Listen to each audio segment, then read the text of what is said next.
we will learn how to apply the steps of free body diagram and how to find the acceleration of the system. See this problem. First step. What is the first step? First step is decide the observer. Observer we have decided like this. This is x and this is y. Now next step is, what is the next step? System. I want to know what is the acceleration. Since this block M1 and M2 are in the connected, they are connected mass system. So both the acceleration will be same. Acceleration of this mass will be same. So can I say this is your system? Yes. So once this is your system, we have decided the system. Now next step is, what is the next step? Draw the Free body diagram. Now see the free body diagram.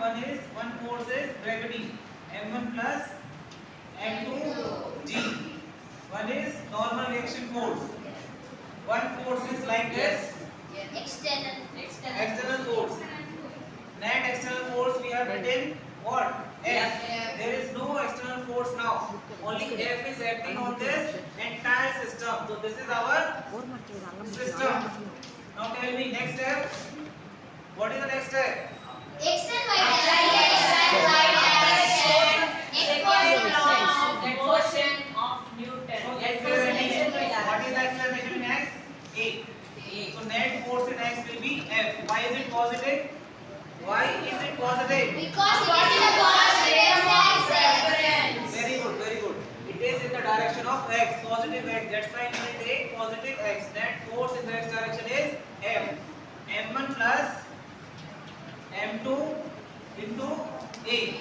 So how much is the acceleration? F by M1 plus M2.